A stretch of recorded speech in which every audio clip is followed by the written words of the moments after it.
What I'm about to share with you is not theory. These are the exact same 5 habits I have personally recommended to every high-risk patient in my clinic for the last decade. And the results have changed lives in ways I still find remarkable. Here is something that most people over 50 have never been told, and it genuinely surprises even some of my own medical colleagues. The single most powerful cancer prevention tool available to you today costs nothing, requires no prescription, and can be started before you finish watching this video. My name is Dr. Alan Mandell, and after 27 years as an oncologist and cancer prevention researcher, I have spent my career studying exactly why some people develop cancer after 50 and why others simply don't.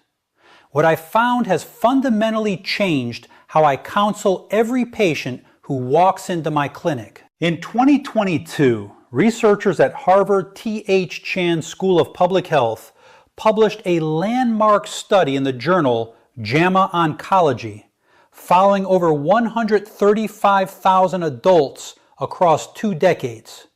Their finding was staggering.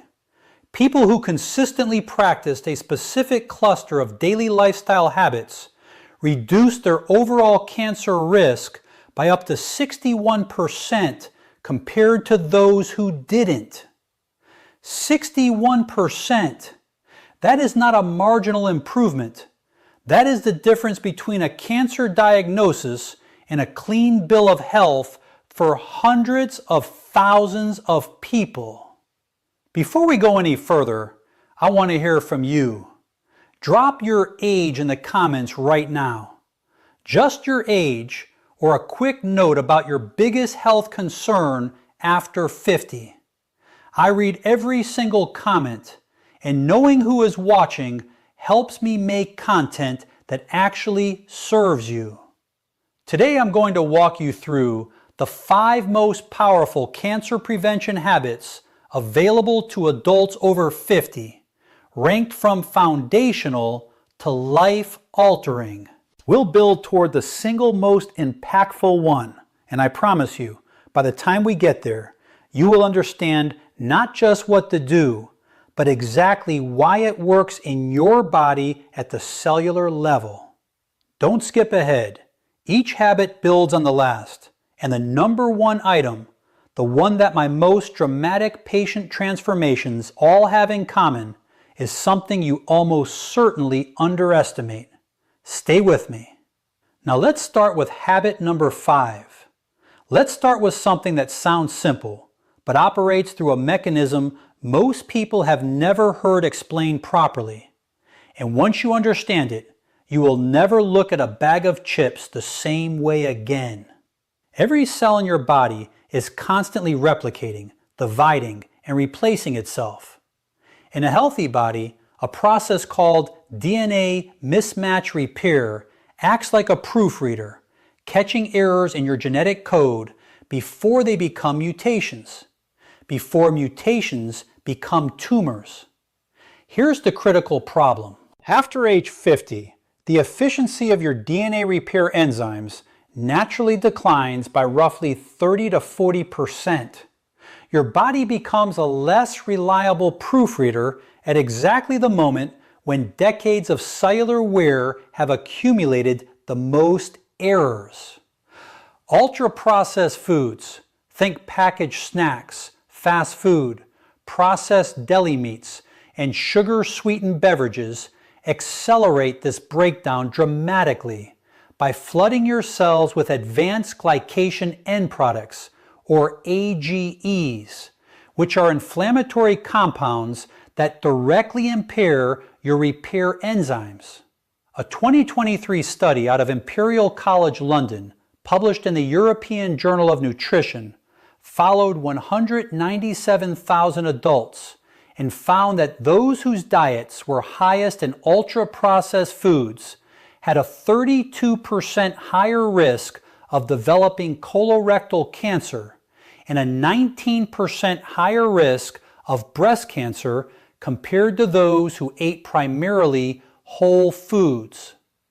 That same year, Researchers at the National Cancer Institute confirmed in Cancer Research that ultra-processed food consumption was independently associated with a 28% increase in overall cancer mortality, even after controlling for obesity, smoking, and physical activity. This means the food itself, not just the weight it causes you to gain, is the problem. I want to tell you about a patient of mine. I'll call her Sandra, 58 years old, an administrator from the Bay Area, who came to me after her sister was diagnosed with colon cancer. Sandra's diet was what she called typical: cereal in the morning, a deli sandwich at lunch, packaged crackers, and processed cheese for a snack. Her inflammatory markers, specifically her C-reactive protein and interleukin-6 levels, were both significantly elevated. Over 12 months, Sandra replaced her ultra-processed staples with whole food alternatives: oats, legumes, vegetables, and olive oil, without any other intervention. Her CRP levels dropped by 44%. Her IL-6 normalized completely, and her follow-up colonoscopy showed a reversal of the low-grade mucosal inflammation her gastroenterologist had flagged. For you, starting today, this means one concrete shift. Replace one ultra-processed item in each meal with a whole food equivalent. Not all of them at once, just one. Morning cereal becomes oatmeal with berries. The packaged snack bar becomes an apple with a handful of walnuts. The processed deli meat becomes a piece of grilled chicken or a hard-boiled egg. These are not deprivation choices. They are cellular protection choices. And here's the synergy connection to keep in mind. When you combine this habit with habit number 4, which I'm about to share, the reduction in your systemic inflammation becomes compounded in a way that research shows is far greater than either habit alone. Before we get to habit number 4, I need you to understand something. What you are about to learn next is one of the most underrated cancer protection strategies in all of modern oncology, and almost no one over 50 is doing it consistently. Now let's talk about habit number 4. When most people think about sleep, they think about feeling rested. When I think about sleep as an oncologist, I think about something called immunosurveillance. And it is one of the most extraordinary cancer-fighting mechanisms your body possesses. Your immune system contains specialized cells called natural killer cells, or NK cells, whose job is essentially to patrol your bloodstream and tissues, identifying and destroying early-stage cancer cells before they can establish themselves. Think of them as your body's internal security force. Here's what most people don't know. NK cell activity is almost entirely regulated by your sleep cycles, specifically the deep, slow-wave sleep stages that dominate the early part of your night. Stages 3 and 4 of non-REM sleep are when your body releases a cascade of cytokines, proteins that directly amplify NK cell production and activation.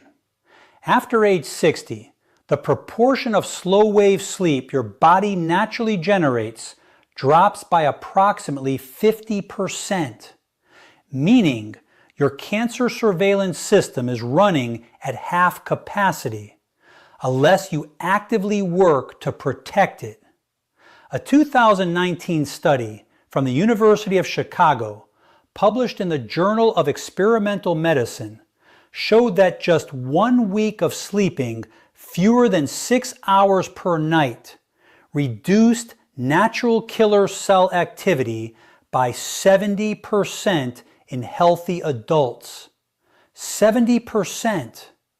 A separate 2021 analysis from the International Agency for Research on Cancer, which reviewed data from 27 studies and over 2 million participants, found that chronic short sleep duration, defined as fewer than 6 hours, was associated with a 40% increased risk of breast cancer, a 36% increased risk of prostate cancer, and a 55% increased risk of colorectal cancer in adults over 55. My patient Robert, 63 years old, a retired engineer who prided himself on functioning well on 5 to 6 hours of sleep, came to see me following a precancerous polyp finding. Robert was not obese, he didn't smoke, he exercised regularly, but his sleep was fractured and short. We implemented a strict sleep hygiene protocol, a consistent 10:30 p.m. bedtime, complete light and device darkness after 9 p.m., a bedroom temperature of 67 degrees Fahrenheit, and a magnesium glycinate supplement to support slow-wave sleep depth. Within 8 weeks, his self-reported sleep duration had increased to 7.5 hours, and his objective sleep tracker data showed a doubling of his deep sleep stages. His NK cell count, measured through follow-up blood work, increased by 38%. For you, the most actionable starting point is what sleep researchers call anchor sleep, committing to the same wake time every single morning, even on weekends, because your wake time anchors your circadian rhythm far more powerfully than your bedtime. Set that alarm, keep it. Even 1 week of consistent wake timing measurably improves sleep architecture in adults over 50. And when you pair optimized sleep with the dietary changes from habit number 5, your body's inflammatory baseline drops to a level where your immune surveillance system can function the way it was designed to. But as powerful as these first 2 habits are, they are preparation for what comes next. A habit that directly intervenes in the biological clock of your cells in a way that scientists only fully understood within the last 15 years. Now let's start with habit number 3. I want to reframe something for you right now because the word exercise carries a weight, a sense of obligation, and effort that causes most adults over 50 to tune out. What I'm about to describe is not exercise in the way you're thinking of it. What I'm talking about is purposeful daily movement, and its effects on cancer biology are so specific and so profound that I believe it deserves its own medical specialty. At the heart of this habit is a molecule called insulin-like growth factor 1, or IGF-1. IGF-1 is a hormone that promotes cell growth, which is exactly what it sounds like, both useful and dangerous. In youth, IGF-1 drives healthy development, but after 50, chronically elevated IGF-1 levels, which are directly driven by sedentary behavior, act as a fertilizer for cancer cells, accelerating their proliferation. Regular moderate movement is one of the only lifestyle interventions proven to lower baseline IGF-1 levels and simultaneously upregulate a tumor-suppressing protein called P53, which functions as your cell's most powerful internal stop signal against malignant growth. A 2020 study from the American Cancer Society, published in the Journal of Clinical Oncology, tracked 186,000 adults for 10 years and found that those who engaged in at least 150 minutes of moderate intensity movement per week had a 42% lower risk of developing colon cancer, a 38% lower risk of breast cancer recurrence, and a 26% lower risk of all-cause cancer mortality. A companion study from the University of Queensland, published in The Lancet in 2022, found that simply breaking up prolonged sitting with 5-minute walks every hour reduced blood markers of tumor-promoting inflammation by 27% without any structured exercise at all.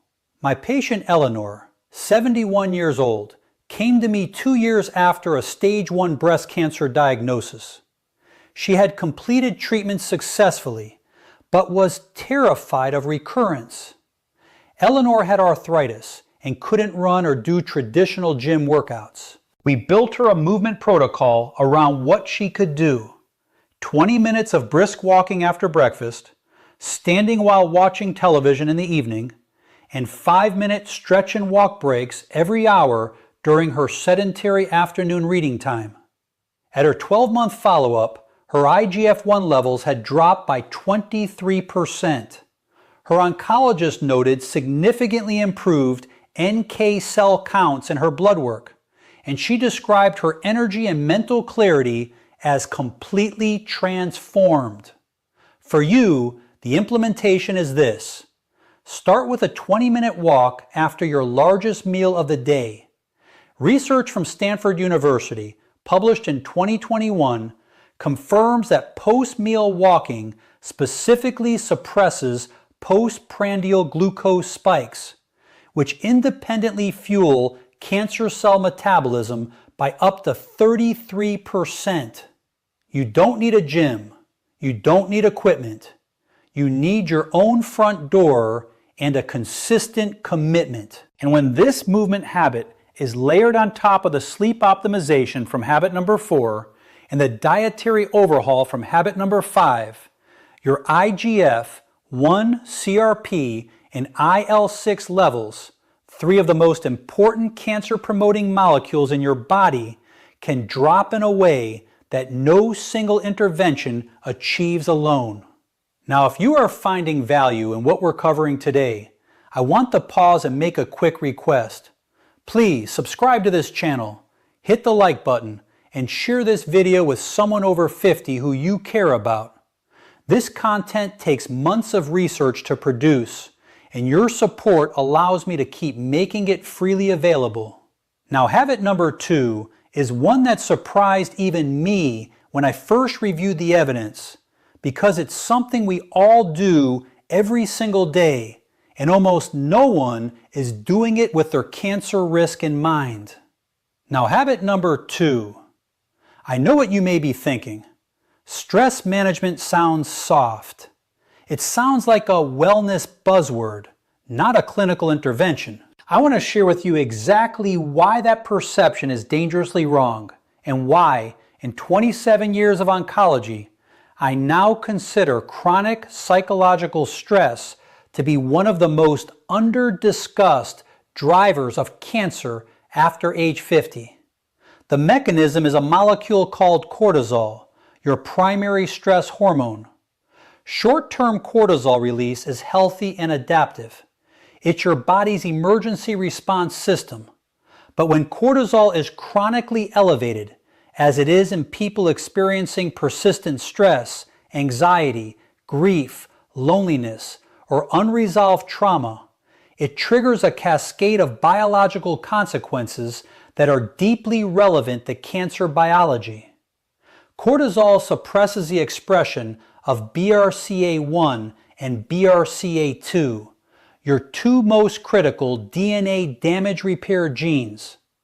It upregulates an inflammatory pathway called NF-kappa B, nuclear factor kappa B, which directly promotes tumor cell survival and resistance to apoptosis, the natural cell death process that eliminates damaged or malignant cells. In plain English, chronic stress tells your body to keep damaged cells alive rather than killing them, which is the biological foundation of cancer. A 2022 study from Ohio State University Comprehensive Cancer Center, published in Nature Immunology, found that chronic psychological stress reduced tumor-infiltrating lymphocyte activity, the immune cells responsible for attacking cancer, by 48% in adults over 60. A 2023 meta-analysis from the Karolinska Institute, drawing on data from 16 studies and nearly 500,000 participants, found that adults with clinically elevated chronic stress markers had a 43% higher risk of developing hematological cancers, including leukemia and lymphoma, and a 31% higher risk of lung cancer compared to low-stress controls.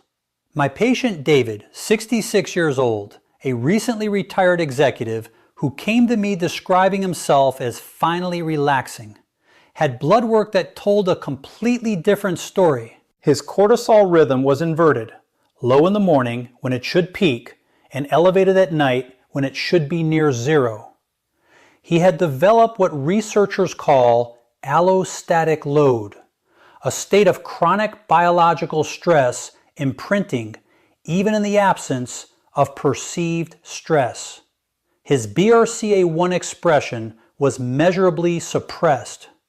We implemented a structured daily protocol, 12 minutes of slow diaphragmatic breathing each morning using a 4-7-8 breathing pattern, a 15-minute evening walk with no phone, and weekly social engagement, a regular dinner with friends.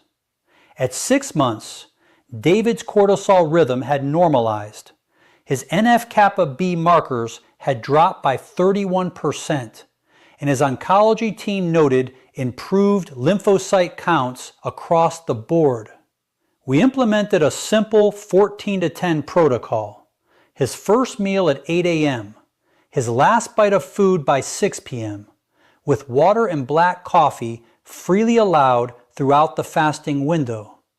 Within 90 days, his fasting glucose had dropped from 108 to 91. Within 12 months, his follow-up colonoscopy showed complete resolution of the low-grade dysplasia that had been present in his last 2 scopes, a finding his gastroenterologist described as unusual and remarkable. His autophagy biomarkers, measured through a research panel, had increased by 53%. For you, the implementation of this habit is simpler than you might expect. You do not need to skip meals. You do not need to count calories. You need to establish a consistent eating window of 10 to 12 hours and then protect it. If your first cup of coffee with cream is at 7 a.m., your kitchen closes at 7 p.m. If breakfast is at 8 a.m., dinner ends by 6 p.m. Nothing but water, plain black coffee, or unsweetened tea outside that window. Your body does the rest. And here is the profound synergy that ties all 5 habits together. Time-restricted eating amplifies every mechanism we've discussed. It lowers IGF-1, the same pathway targeted by movement. It reduces cortisol rhythm disruption, supporting the stress regulation we covered. It increases the depth and efficiency of slow-wave sleep. And it reduces systemic inflammation, even when your diet is not perfect. This is why I call it the master lever. Pull it, and everything else in this video gets more powerful. So let's bring this all home together. Because what we've covered today is not a collection of disconnected tips. It is an integrated biological strategy. Habit number 5, eliminating ultra-processed foods, removes one of the primary suppressors of your DNA repair machinery, the cellular proofreading system that becomes 30 to 40% less efficient after 50. Habit number 4, optimizing your sleep architecture, restores the natural killer cell activity that is your body's primary internal defense against early-stage cancer cells, which drops by up to 70% with chronic short sleep. Habit number 3, daily purposeful movement directly lowers IGF-1, the growth hormone that fuels cancer cell proliferation, while upregulating the p53 tumor suppressor that tells malignant cells to stop. Habit number 2, strategic stress regulation normalizes the cortisol rhythm that suppresses your 2 most critical DNA repair genes and keeps damaged cells alive longer than they should be.